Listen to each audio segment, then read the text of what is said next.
Ja się nazywam Stanisław Zalewski, jestem emerytem, mam już 80 lat, dlatego zgodziłem się między innymi na ten wywiad, bo może już nie zdążę z tego przekazać w przyszłości.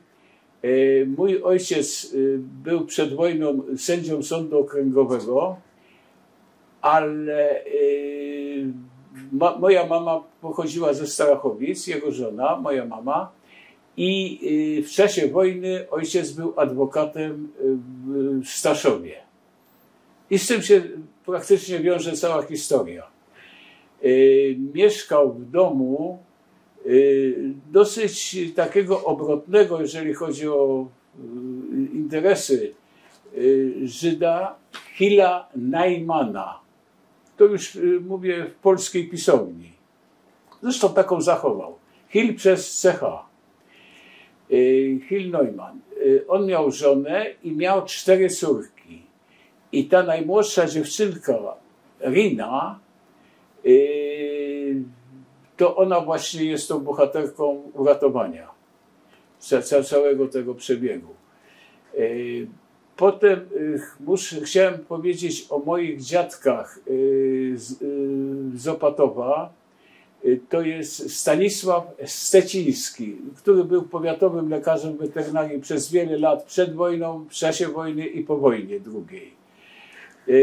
No i moja babcia, jego żona Wacława Stecińska. I chciałbym jeszcze wymienić nazwisko pana dziedzica Zygmunta Malewi... Muszę zobaczyć. Przepraszam.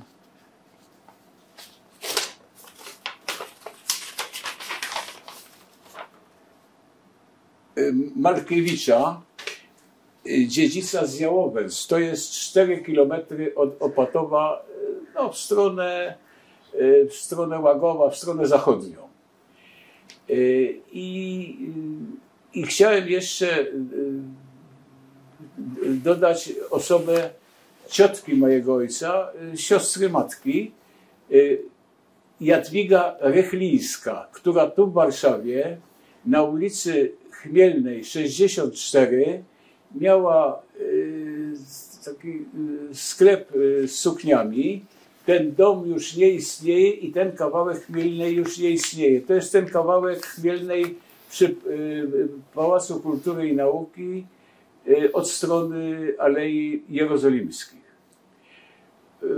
No i teraz, jeżeli mógłbym, to bym zaczął opowieść. Ojciec jako adwokat miał kancelarię adwokacką w Staszowie przy ulicy Kościelnej 26.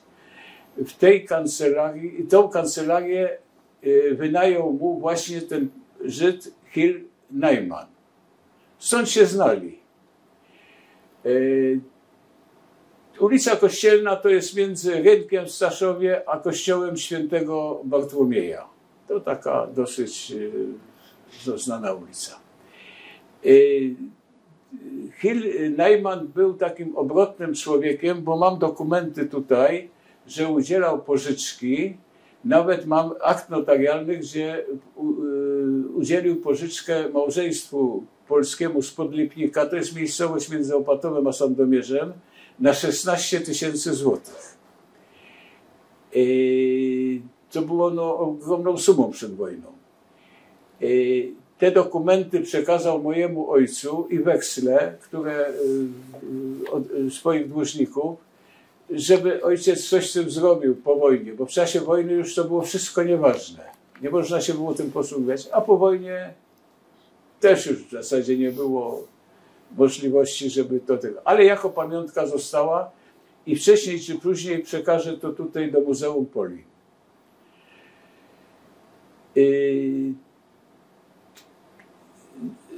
Żydzi byli z tych okolic Opatów, Iwaniska, Staszów, byli wywożeni z get wcześniej utworzonych jesienią 1942 roku. I kiedy się to rozeszła, ta wiadomość, że już będzie ta ostateczna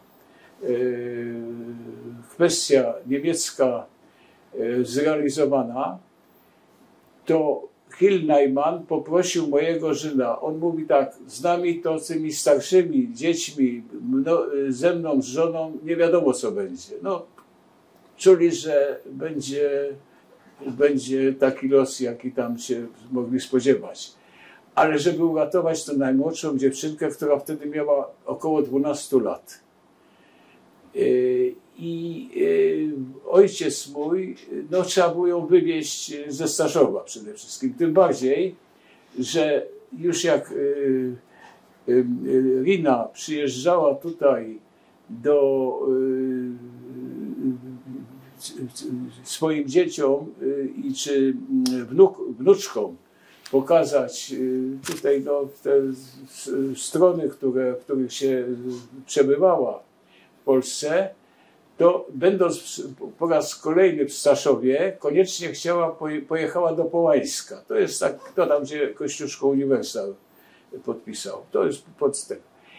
Żeby zobaczyć się z taką swoją rówieśnicą sprzed wojny, Polką, która drwiła z niej, że wy wszyscy Żydzi to pójdziecie tam do komina, czy coś takiego. W każdym razie tego. I chciała pojechać i pokazać jej na złość, że jednak żyje. Żeby zawstydzić. Ojciec mój wszedł w kontakt z moim dziadkiem i przyjechali dziadek z mamą moją. 35 kilometrów wynosi dystans między Opatowem a Staszowem. To będzie znowu ważne dla dalszych perypetii.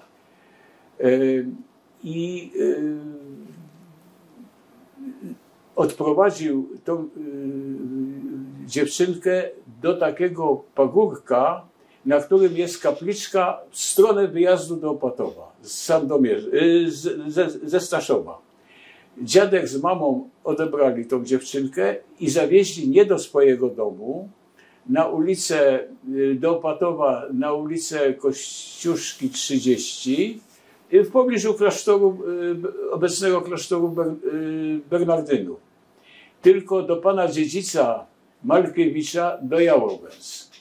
To zupełnie na uboczu, taka nie przy jakichś drogach. I tam ta dziewczynka była kilka miesięcy i kiedyś usłyszała, że służba ta dworska plotkowała ze sobą, że to jest Żydówka ze Staszowa. 30 kilka kilometrów różnicy, odległości. Więc ona to usłyszała, w nocy coś najpotrzebniejsze rzeczy zabrała i przez wąwozy, bo tam ten teren okolic Opatowa to jest bogaty wąwozy, jakieś takie trudne do przejścia, tego pobiegła do moich dziadków. I tam mama z moim dziadkiem, z tym, że ojciec został jako adwokat pracujący w Staszowie. Mama z moim dziadkiem chciała w jakiś sposób zalegalizować istnienie tej dziewczynki i ksiądz proboszcz z parafii, która się mieściła w klasztorze, tylko wtedy to był ksiądz diecezjalny, nie zakonny, wystawił akt chrztu i urodzenia jednocześnie, bo to tak mniej więcej wtedy wyglądało, na imię Zosia Sitek. Zosia Sitek. Urodzona w Sarnach. Czyli to już jest obecna Ukraina, czyli to jest gdzieś na wschód od Winnicy, a na północ od Kijowa. No żeby jak najdalej. Mama nauczyła tą dziewczynkę pacierza. Dziewczynka nosiła łańcuszek z krzyżykiem i codziennie mama chodziła z nią do kolegiaty. To jest drugi kościół w Opatowie, taka w stylu romańskim, kolegiata z XII wieku. chodzi o to, żeby no, widzieli, że jest prawda, pobożna i tak dalej. I ta dziewczynka była, no już miała 13 lat i mój brat cioteczny, siostrzeniec mojej mamy, no miał wtedy gdzieś 2-3 lata, w tym wieku był. Mieszkali tam w pobliżu rynku w Opatowie Krzysztof Kuszewski. On tutaj był wiceministrem w Ministerstwie Zdrowia i Opieki Społecznej w swoim czasie. I on już nie żyje. I ona była formalnie jego piastunką. Ale w Staszowie był burmistrz, nazywał się Suchal, to był Ukrainiec, który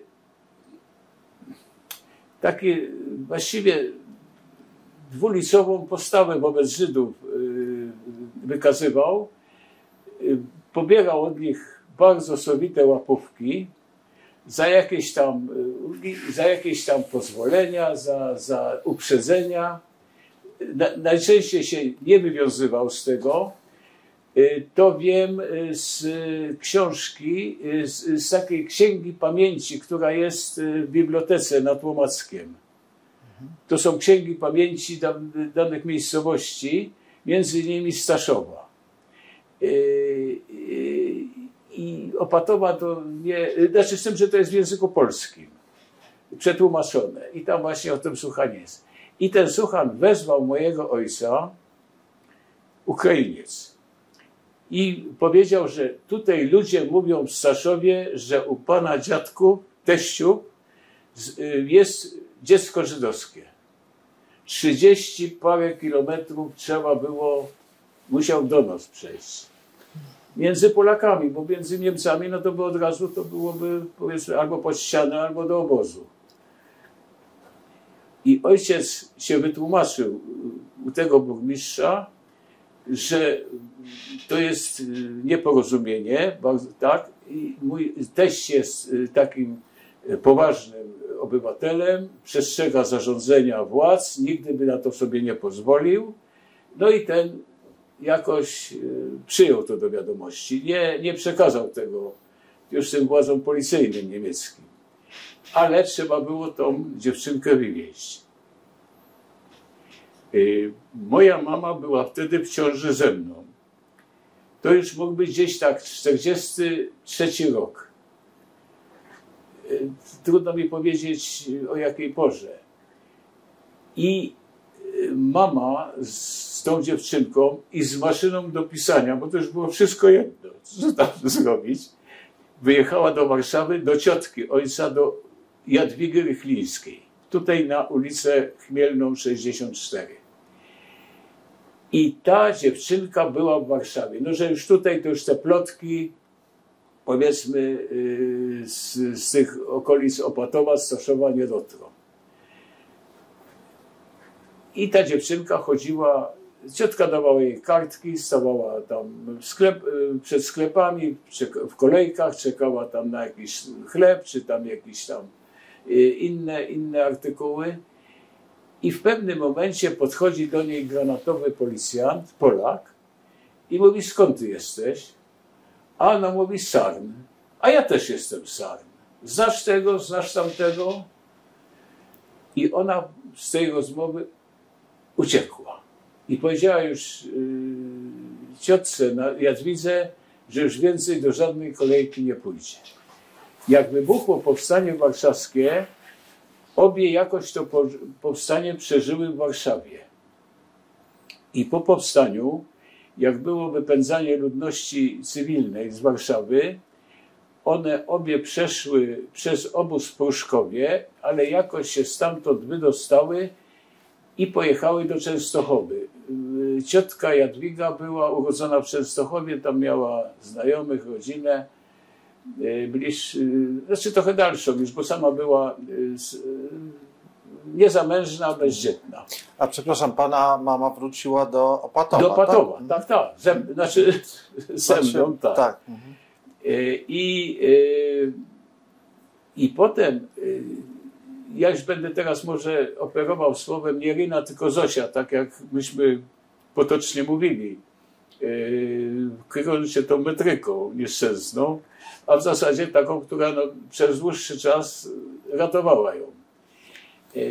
I ona to już miała, pamiętam, było po wojnie, miała 17 lat, ja byłem, i mieszkaliśmy już z rodzicami w Starachowicach. Tam ojciec był adwokatem. I ona do nas przyjechała, ja pamiętam jak przez mgłę, bo ja mogłem mieć 2 lata, 3 lata i opowiadała, że znaczy pisała listy do moich rodziców, jeszcze do Opatowa, ale nie dochodziły. Jakiś tam doszedł list jeden, to pisała, że była w Staszowie i tam chciała odzyskać trochę rzeczy po swoich rodzicach, no jakieś ruchomości, jakieś tam pamiątki. Wszystko było już rozszabrowane. Także no nie udało jej się. Ona się udała z Częstochowy na Śląsk, gdzie były skupiska ocalałych Żydów i oni tam organizowali wyjazdy do Palestyny. I ona przed tym wyjazdem właśnie przyjechała do nas do Starachowic. Pamiętam, miała taką granatową spódniczkę, białą bluzkę i to tak, no jak przez mgłę ją pamiętam. Mogłem mieć 3 lata, powiedzmy wtedy, jak ona już przyjechała się pożegnać. I potem dłuższy czas nie było od niej żadnej wiadomości. Ona nie chciała pisać, bo nie wiadomo było, jak tutaj, czy nie naraża kogoś, czy no co inne czasy były zupełnie. Potem się okazało, że wyszła za mąż za pana Eliasza Szydłowskiego, pisownie mają SCH Szydlowski, przez y na końcu. I pracowali w Marsylii, we Francji. I stamtąd mieliśmy listy od niej, nawet kiedyś nam przysłała mnie jakiś krawat taki modny dosyć. Ja już byłem wtedy uczniem chyba 7. czy tam 8. klasie, ale potem wrócili do Izraela i mieszkali w Tel Awiw, na ulicy Grunera. Z tym, że ja się nie mogłem, adresowałem listy i w końcu się zapytałem pana Eliasza, kto to był ten Gruner. A jego powiesili Anglicy, bo on tam przed wojną te zamachy, czy tam po wojnie, zamachy jak nie można było państwa izraelskiego utworzyć i oni przeszkadzali. Także taki bohater, powiedzmy, no, stracony przez Anglików.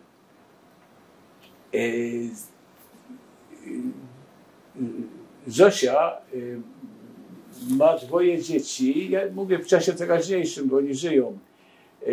Eldada, który mieszka w Jerozolimie, ma chyba 2 córki. Ja jego raz tylko widziałem, on tutaj przyjechał w większej grupie, bo tam były chyba 3 córki przyjechały, 3 wnuczki, córka, ten syn i ci rodzice, Zosia z mężem. To był takim busem się tutaj wynajętym posługiwali, ja ich nie odstępowałem, bo ja ich tam zjeździłem z nim, no i mama nie odstępowała. Natomiast córka wyjechała do Stanów Zjednoczonych, wyszła za mąż, ma 4 córki i syna. Syn Dawid był w wojsku izraelskim, bo tam jest tak w Ameryce, takie jest porozumienie między władzami amerykańskimi i izraelskimi, że obywatel żydowski, ale w Ameryce, może odbywać służbę wojskową nie w Ameryce, tylko w Izraelu. I on tam występował. I ja jego, ze zdjęć znam, ale nie poznałem. Natomiast te wnuczki zawsze tutaj były jakoś kolejno przywożone, ja zawsze tam pokazywałem im te miejsca i te. No i to ze smutkiem żeśmy się dowiedzieli, ja nawet w ambasadzie izraelskiej sprawdzałem, czy jest jakaś, nie było wiadomości od Zosi i jej męża. Potem mieliśmy wiadomość, że oni no, się chorowali. Zosia zmarła pierwsza, Eliasz zmarł po niej. I po ich śmierci przyjechała tutaj w 2017 roku ich córka z najmłodszą wnuczką Jasmin, a swoją córką, która nie towarzyszyła dziadkom ani tam we wcześniejszych podróżach, bo była za mała. No i to wtedy ja już mieszkałem tutaj wtedy w Warszawie i oprowadzałem ich tutaj, pokazywałem to miejsce, gdzie na Chmielnej, tylko mówię, tego domu nie ma już, gdzie ostatnio tutaj Zosia przebywała i potem pojechaliśmy, no chciałem im pokazać powiedzmy cmentarze żydowskie, jak tutaj do Szydłowca. No w Szydłowcu jest jeden z największych cmentarzy, w takim nie najgorszym jeszcze stanie, nie zniszczonym. I stamtąd pojechaliśmy do Staszowa. I tak ze Staszowa mi łatwiej było potem pokazywać, jak to do tej figurki, do tej kapliczki, tam doszli, potem pojechaliśmy do Jałowęs, tam jest teraz, w tym dworze jest dom, taki dom wychowawczy dla takich niepełnosprawnych chłopców. To zobaczyli, no i tam do domu moich dziadków, tylko tam to już jest chyba trzeci właściciel, no ale to sobie tu pofotografowała. I zawiozłem też na cmentarz, bo cmentarza w Opatowie nie ma już. Z tym, że został zniszczony przez władze powojenne, bo chciano zrobić park, miejsce na przedszkole, tam jakieś alejki powytaczane, a macery to wyrywano łańcuchami i traktorami z tego miejsca. I pan wtedy mieszkał, pan się w ogóle wychował w Opatowie, nie? Ja mieszkałem w Opatowie to bardzo krótko, bo to tyle chyba, że ja byłem no, niemowlęciem. Tylko ja bardzo często do dziadków przyjeżdżałem. Do 61 roku, kiedy do czasu śmierci dziadka, to ja bardzo często byłem w Opatowie. Wakacje tam spędzałem całe, bo to nie było gdzie jeździć, no to do dziadków. Zresztą bardzo dobrze. I to wszystko no, z dziadkiem się tam no, poruszałem, do zwierząt jeździłem, jak trzeba było leczyć. A tak to mieszkaliśmy w Starachowicach. Z tym, że tutaj w Warszawie no to mieszkam od kilku lat. A wcześniej no, mieszkaliśmy tak na 2 domy, bo ja już jak przeszedłem 10 lat temu na emeryturę, to już żeśmy tak, tutaj dzieci mieszkają nasze, to tak nasze losy z żoną się na 2 domy potoczyły. To by w zasadzie może by to... Proszę może jakieś pytania zadać. Tak, no, znaczy rozumiem, że z rodziny Riny nikt nie przeżył, tak? Nikt. To znaczy może z jednym wyjątkiem, bo jakaś chyba kuzynka Riny przed wojną wyjechała do Palestyny. No i to ją uratowało. Także, ale ja się o tym dowiedziałem dopiero w czasie tej ostatniej wizyty córki z tą wnuczką w 2017 roku. Natomiast to mama mi opowiadała, że jak Żydów ze Staszowa i tą rodzinę Najmanów Niemcy pognali przez Chmielnik. Tam jest synagoga w tej chwili w dobrym stanie, jest muzeum zrobione i tam jakiś był postój. I te 2 starsze córki weszły na pocztę, czego nie wolno było im robić. I Niemcy natychmiast je zastrzelili. I ja, jak Zosia z mężem sobie tam załatwili miejsce w sanatorium w Busku Zdroju, Chmielnik jest obok Buska, to ja z nimi do tego Chmielnika pojechałem. Wcześniej się dowiedziałem, gdzie był budynek poczty, bo już nie istnieje. Tam jakiś jest zburzony, jakiś lekarz tam dom wystawił sobie, niedaleko tej synagogi. Ale miałem z tej synagogi, z tego muzeum miałem plan Chmielnika jeszcze z czasów przedwojennych, jeszcze z napisami żydowskimi. I ja ten plan dałem córce Zosi, jak tutaj ostatnio była, żeby tam zabrała do Ameryki do siebie. Potem wysłałem jej tą książkę o tych pamięci Żydów, Księga Pamięci ze Staszowa i tam akurat nazwisko jej ojca, dziadka nie było wymienione, ale to no, w każdym razie były okoliczności, w których on się tam poruszał. I jeszcze tak, i wysłałem jej książkę, to był album, który proboszcz kolegiaty w Opatowie mi podarował, o kolegiacie opatowskiej. Ona chciała koniecznie tą książkę mieć i ja jej to wysłałem. No na dowód, że matka, no tam z moją mamą chodziły tam się modlić, no powiedzmy przebywać, żeby tak no, podkreślić chrześcijańskie pochodzenie. A czy Rina panu opowiadała, jak ona pamięta ten okres? Nie, myśmy się nie dopytywali.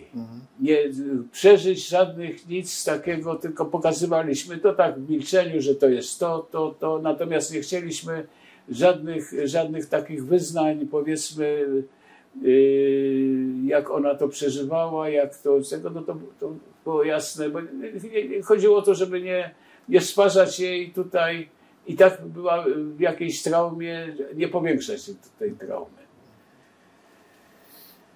Bo pan wspominał, że ona najpierw była w tym majątku, tak? W Białowęsach, tak. I czym ona się wtedy tam, ona pełniła jaką tam, jakąś rolę tak, pomocniczą tam pełniła? Była służba, była, po prostu była. Jako gość taki, tam trzeba było jakąś na pewno legendę taką, dlaczego ona tam się pojawiła. Ale to ja tego nie znam. Bo ja chciałem zapytać w takim razie, jak doszło do uhonorowania tytułem Sprawiedliwej wśród Narodów Świata pana mamy. To Zosia to wszystkie te formalności w Yad Vashem przeprowadzała. Tam zdała relację i mamę tam wymieniła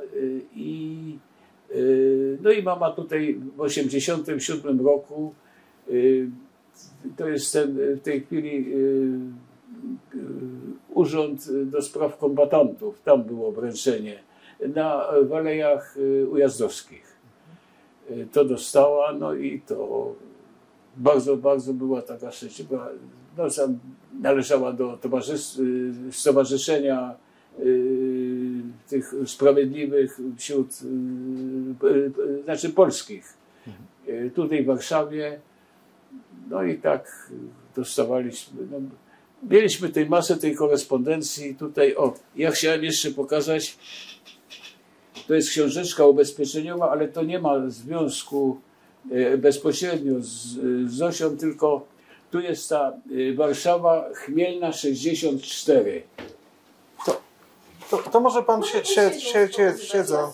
siedząc, dobrze. sobie Paulina zrobi zoom po prostu. To jest książeczka PKO przedwojenna mojego stryja, Stefana Zaleskiego, brata mojego ojca, który wtedy mieszkał we Francji. I tutaj, jak moja babcia ze strony, Maria Zaleska, ze strony ojca owdowiała, to przeniosła się do siostry, do Jadwigi Rychlińskiej do Warszawy. I tutaj jest jej adres Chmielna 64 mieszkania 2. I tu Zosia przebywała po przyjeździe z moją mamą. Z tym, że ja chcę odróżnić, moja mama jest Maria Zaleska, a to była też Maria Zaleska. No taki zbieg okoliczności. Natomiast tutaj jest troszkę niżej. Jest kartka pocztowa z czasów wojny, no, ze znaczkiem Generalna Gubernia i z pieczęcią adwokacką mojego ojca w domu państwa Neumannów. Staszów, ulica Kościelna 26. A dziadkowie pana w Opatowie, jaki był adres? Kościuszki 30. To jest droga, która prowadzi do Ostrowca. Już tak w zasadzie już krańce miasta. Bo pan wspominał, że mama przez długi czas nie chciała o tym mówić. O tej historii. To nie wiadomo było, jaka by była reakcja ludzi. Znaczy, w sensie, rozumiem, że w rodzinie to była opowieść, którą... Tajemnica. W rodzinie to była też tajemnica? Nie. Znaczy zachowana między członkami rodziny. O tyle jeszcze jest, można byłoby to rozszerzyć, bo ojciec tego mojego kuzyna Krzysztofa Kurzewskiego, Zbigniew Kurzewski, też jest odznaczony medalem Yad Vashem. I w tej księdze takiej dwutomowej, której Yad Vashem wydaje po angielsku, bo oni tam narodowościami wydają, też jest umieszczony. On uratował Żydów, małżeństwo żydowskie w Krakowie, z Krakowa, którzy uciekli z Montelupich i przetrzymywał ich w domu swojego ojca tutaj na Żoliborzu, na ulicy Grębołowskiej. To udawał, że ta pani jest jego żoną, a tego męża to zamykano w jakimś piecu takim, który miał tam jeszcze jakieś kanały, jak Niemcy mieli przychodzić na sprawdzanie i ocaleli. Także tutaj no, jest takich trochę powiązań wewnątrz rodziny. Ja chciałem jeszcze zapytać, no pan przyjmował tutaj tych potomków i tak. Jak się pan z nimi porozumiewał? Po angielsku. Pan zna, tak. Bo chciałem zapytać też o pana jakby wykształcenie, drogę zawodową, czym się pan zajmował zawodowo? Ja jestem prawnikiem. 20 lat byłem adwokatem, a potem byłem 20 lat notariuszem. I jestem w tej chwili emerytowanym notariuszem. Rozumiem. A w związku z tym będzie mi łatwiej pokazać ten akt notarialny, o którym wspomniałem. Może jeszcze zaczniemy od tego. To jest zdjęcie Riny i jej męża.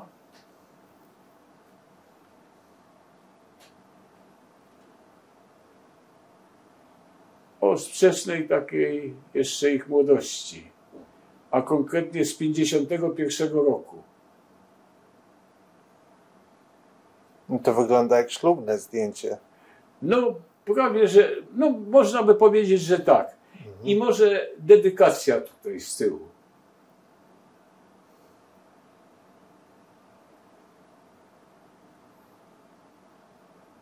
A może pan przeczytać, co tam jest napisane?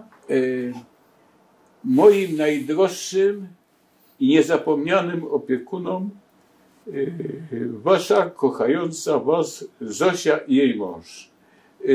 15 luty 51, Tel Awiw. Czyli to by było jeszcze przed tym, byliby w Tel Awiwie, potem do Marsylii pojechali i wrócili do Tel Awiwu.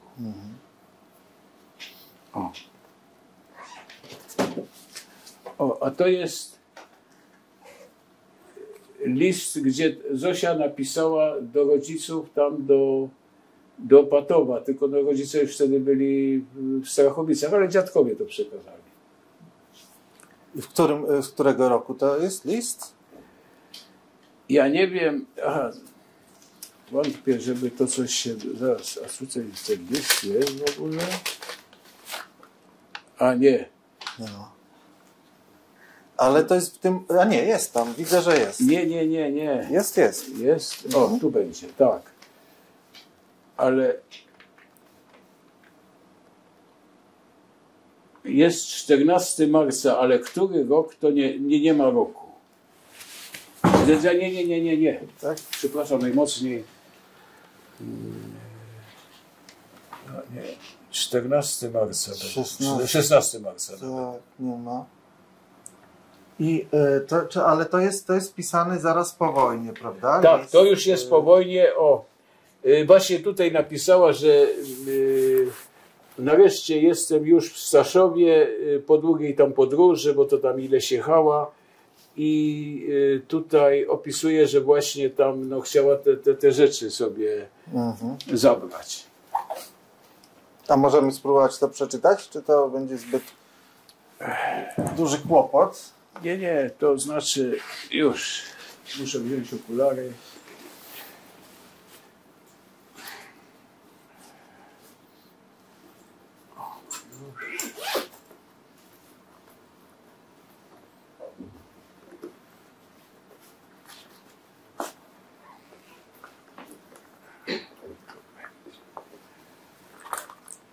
Bo oczywiście my skontaktujemy w takim razie pana z działem zbiorów.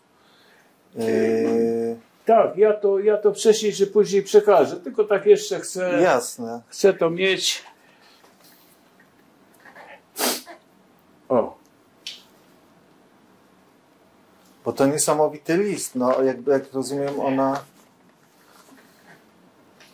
No to będę czytał. Najdrożsi moi, nareszcie jestem już w Staszowie po długiej i uciążliwej wędrówce. Moje interesa tu stoją bardzo kiepsko. Dowiedziałam się dopiero tu, iż nie jest tak, jak opowiadali mi w Częstochowie.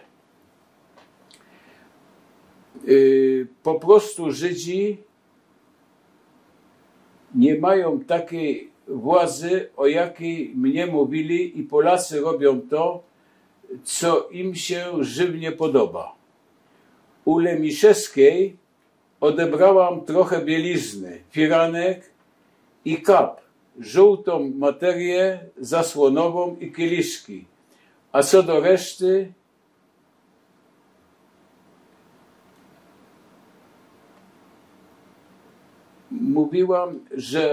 mówiła, że Sara odebrała przed samym wyjazdem. Sara to była chyba najstarsza córka, ta co zginęła. Nie ma mowy, aby można było dobrocią załatwić. Raczyńska też tak samo się usprawiedliwiała. To widocznie jacyś Polacy, którym tam pozostawiali jakieś rzeczy przed wypędzeniem. Ja zamierzam zostać tu na święta i porozmawiam z Żydami, którzy mają przyjechać do Staszowa. Tymczasem stołuję się u Raczyńskiej, a śpię u pani Wolman na górze. Z mebli państwa został tylko fotel. To znaczy w tej kancelarii. Fotel jeden. Perspektywa na przyszłość nie układa się pomyślnie. Niektórzy Żydzi mi radzą, abym nadal została Polką i nie przyznawała się do Żyda. Sama nie wiem, co mam robić. Pozdrawiam was serdecznie i ukłony załączam dla wszystkich, Zosia. O, tu mamy takie coś. Wstrząsające. No. Wstrząsające.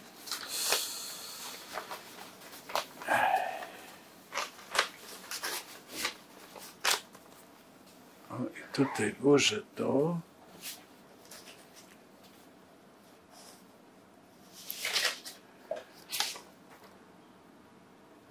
I jeszcze mam jeden list z 12 maja 1945 roku, czyli już tuż po wyzwoleniu. Moi najdrożsi, piszę do was już po raz chyba 5, a żadnej odpowiedzi nie mam. Nie wiem, czemu to przypisać. Ja chciałabym bardzo do was przyjechać, lecz jestem zajęta, a po drugie koleje podrożały. Przypuszczam jednak, że jak trochę popracuję, to dostanę urlop. Jedną kartkę otrzymałam od pana Brześniowskiego, zapraszająca mnie do przyjazdu do Częstochowy. No to tam, gdzie uciekli tuż po powstaniu z ciotką. Teraz nie mogę wyjeżdżać, mając pracę. Chciałabym, żebyście do mnie napisali, nie mam żadnej sukienki letniej, również mało bielizny. Dlatego chcę do was przyjechać, żeby coś z tych rzeczy dostać, sprzedać i uszyć. Sobie trochę koszul nocnych, chociażby jedną sukienkę. Tymczasem żegnam was serdecznie i życzenia przesyłam Stasinkowi, czyli mnie, Zosia. To jest tutaj list. Tak, jakby mógł pan pokazać może do kamery.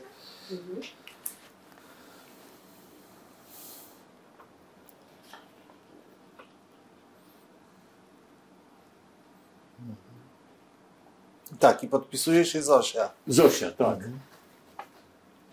Ale mąż jej, jak tutaj byliśmy tam, szczególnie tam w Krakowie, tylko to mówi, że tak na ucho mi mówi, żeby nie mówić Zosia, że to tak nie tego. No ale myśmy po prostu, Rina. Myśmy po prostu inaczej nie umieli. A to są takie już kartki, już późniejsze z pozdrowieniami, ale tu chciałem pokazać, jeżeli państwo pozwolą. O! No, nareszcie. Nie mogłem tego znaleźć. To jest na kopercie napisane. Metryka, wypis z aktu urodzenia. Wypis, czyli kopia. Województwo wołyńskie, powiat Sarny, gmina Sarny, miasto Sarny, parafia Sarny. 1929 rok, tak, i to jest Zofia Sitak, urodziła się w Sarnach 15 maja 1929 roku z ojca Józefa i matki Natalii z domu Mazur. Tak jest, wszystko polskie było. I Sarny 12 czerwca 1939. I to podpisał ksiądz Górnicki. O, to będzie bezcenne.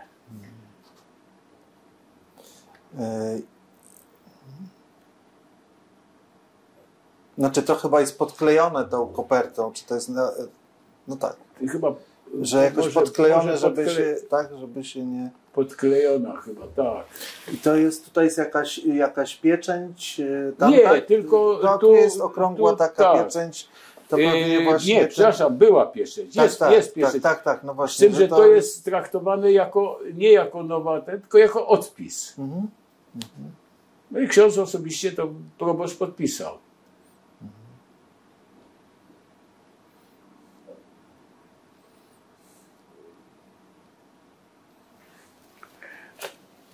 A tutaj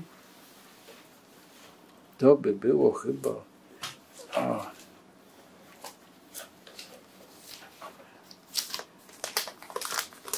Tu mam akt notarialny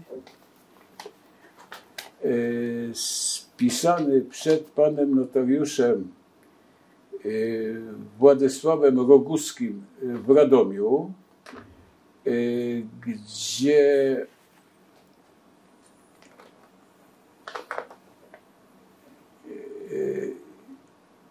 ojciec Zosi, Hil, syn Szmula, Najman ze Staszowa i tutaj podarował małżeństwu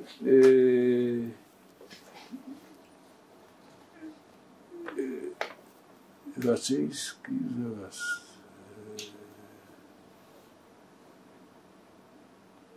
Skorupskim. Nie ze Skorupskich, Strużyńskim, no kwotę. Ale najważniejsze tutaj, no to była grubsza gotówka, bo to 16 000. I tu jest ciekawostka taka, no i notarialna, i powiedzmy historyczna, świadcząca o pobożności pana tego Hila. Podpisali Stanisław Górczyński i Roch, świadkowie Stanisław Górczyński i Roch Dyjas w Radomiu zamieszkałych na soboty, czyli było szabas robione.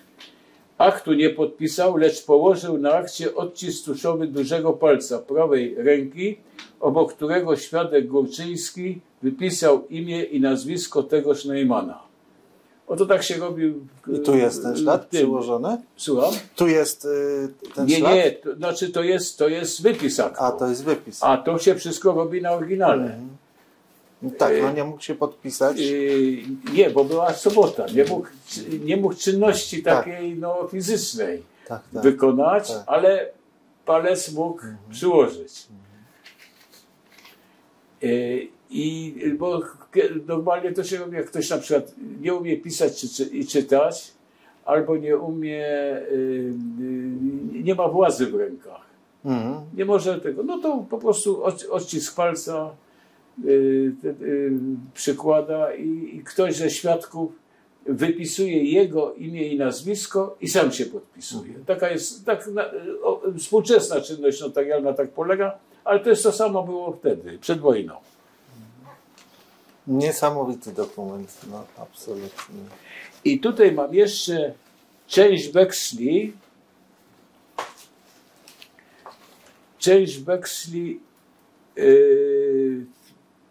Tych dłużników pana Neumana. Chodziło o to, że jak dłużnik odmówił zapłaty weksla, to musiał złożyć protest. I dzisiaj protest, to można zaprotestować, weksel można tylko u notariusza, a przed wojną można było i u notariusza, i w urzędzie pocztowym, jakimkolwiek. I to jest protest z urzędu pocztowego i tu jest pieczęć urząd pocztowy. A możemy to wyjąć z tej folii? Już. To niesamowite, że te dokumenty przetrwały. No, te dokumenty dostał mój ojciec od pana Hila. Aha, dostał. To są przed ich odejściem. Że może coś się z tego da zrobić.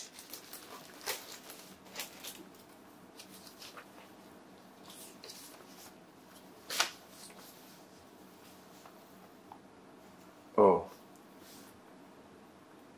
I to aż było w Łodzi robione. O, tutaj jest znowu weksel. O, proszę bardzo.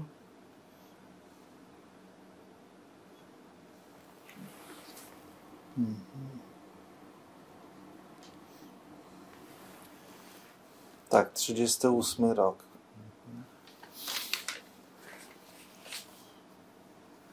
Oto Zofia Rozencz. I to z Łodzi, czyli on musiał być taki dosyć ruchliwy, jeżeli chodzi o. A to jest protest weksla, tego weksla.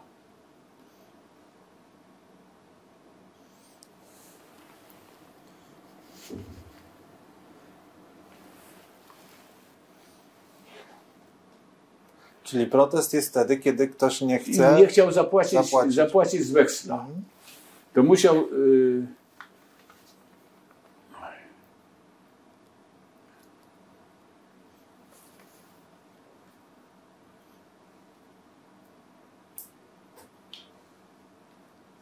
O, i to jest... Tak, Urząd Pocztowy Łódź. O, jest pieczęć. No i to był wtedy komplet. A, i to jeszcze traktowało się, no dzisiaj to tak samo by trzeba było zrobić, bo nie można było osobno protestu, znaczy to jako protokół notarialny jest traktowane. Nie można było protestu bez samego weksla traktować. To trzeba było spoić, że to jest razem. I ta pieczęć spaja bo samo podklejenie to można oderwać, prawda, i rozdzielić. A ta pieczęć po prostu scala te dwa dokumenty. Aha, okej, one są tak. Ja miałem tych weksli więcej i to jak była tutaj Zosia z mężem byli tu w Warszawie, myśmy się tu spotkali, tylko wtedy to myśmy się, czy to był, nie, to wtedy jak byli w Busku i tutaj przyjechali do Warszawy jeszcze, trochę mieszkali u jakichś znajomych i byliśmy na kolacji i ja wtedy miałem dosyć duży plik tych weksli, takich po 5 zł, po 10, po 20 zł, takie drobne rzeczy. I to wręczyłem Zosi. To tak byliśmy tam, jakaś taka była restauracyjka na początku Sobieskiego. O, to czyli z tych dokumentów to bym tu miał... Niesamowite. My absolutnie bardzo byśmy byli zainteresowani. Nie, to ja też, bo ja nawet nie bardzo wiedziałem, co z tym zrobić wcześniej czy później i myślałem, żeby dać do biblioteki tam na Tłomackie, ale to Państwo będą bardziej, że tak powiem, odpowiednią instytucją, żeby to przechowywać. Absolutnie też, też z tą historią, którą Pan opowiedział, to są też niesamowite świadectwa związane z tą całą historią, także tak.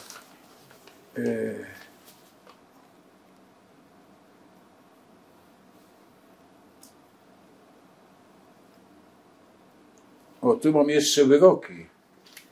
Tak. O, tytuł wykonawczy. To taki, który się nadaje już do egzekucji Sądu Grodzkiego w Staszowie, który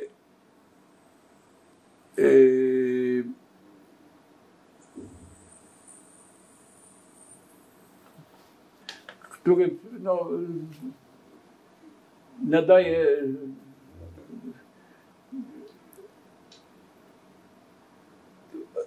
to by było tak, że po tym proteście trzeba było taką sprawę zrobić i dostać tytuł wykonawczy, żeby oddać do komornika.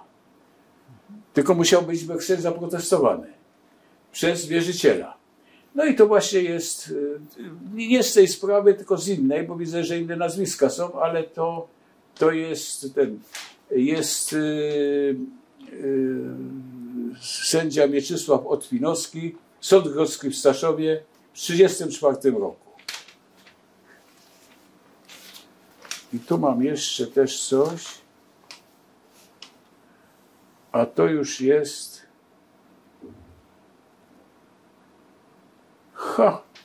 we Włocławku. Proszę bardzo, jaki rozrzut. I powodowi wydaje się Hilowi Najmanowi z nadmienieniem, iż wyrok stał się prawomocny. O. Jest tutaj ten wyrok opisany? Czego to dotyczy? Z tyłu. Mhm.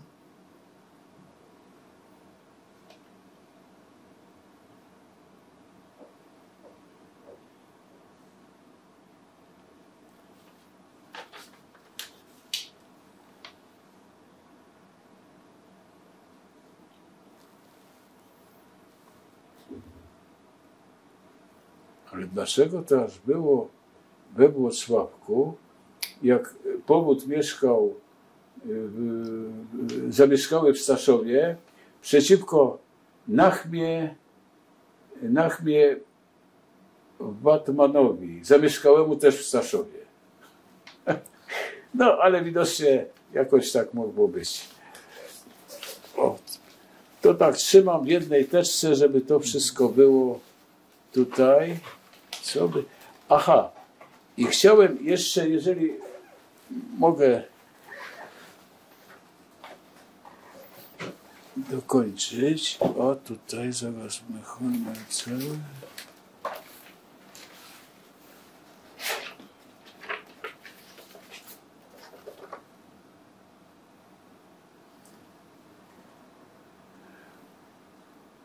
O, to tak, dostawaliśmy co roku, ale na Nowy Rok żydowski, to jest tak gdzieś we wrześniu.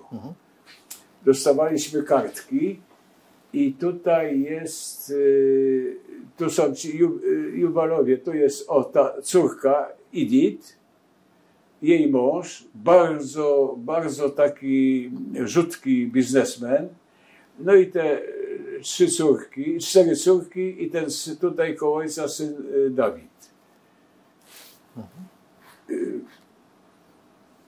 Zaraz, żeby mnie... Przepraszam najmocniej, Daniel. I oni tu wszyscy z tego imienia, nazwiska są Daniel. O. I te córki już powychodziły za mąż. Daniel też się ożenił. Tych dzieci mają co niemiara. To z jednej małej, uratowanej dziewczynki tyle potomstwa nastąpiło. Tylko niestety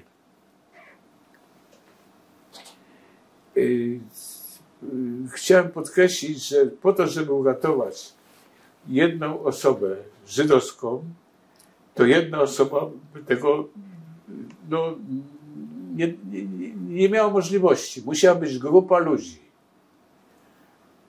którzy z rąk do rąk przechodziło to dziecko gdzieś, tak mówię, mam na myśli i ta ciotka Jadwiga w Warszawie, i pan dziedzic z Jałowęs, no i tutaj też w domu dziadków i tam do mieszkania tam na rynek.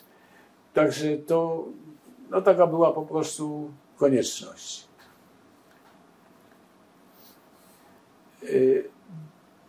Ja może Zosia z mężem tutaj przyjeżdżali do Polski w latach 90. i w latach 2000. I w każdym razie tutaj tak bardzo z takim dużym spokojem oglądali te swoje miejsca, opowiadali mi, także jak już przyjechała ostatnio w 2017 roku ich córka Edith z tą najmłodszą, która jest taką maleńką dziewczynką, na tym zdjęciu przyjechała, no a to już taka była kobieta 20-paroletnia, już szykowała się, to było gdzieś lato, a we wrześniu za mąż wychodziła. To tak chciała jeszcze przed tym za mąż pójściem tutaj zobaczyć te strony dziadku. To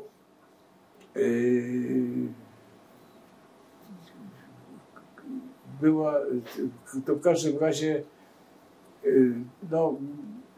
jakoś tak spokojnie to oglądali,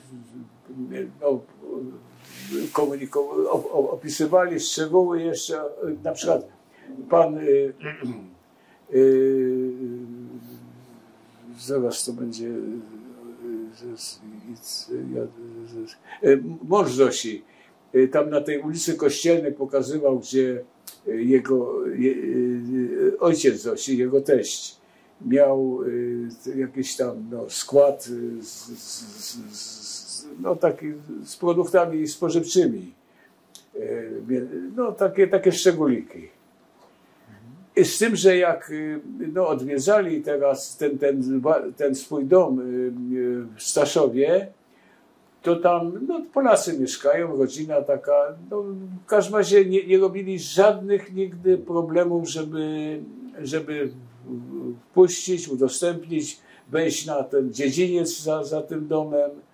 Także nie było żadnego. No i tam informowali o tych przedwojennych jeszcze rówieśnikach Zosi, którzy no, między innymi do tej kobiecie z tego Połańca, która tak nie wierzyła w jej przeżycie.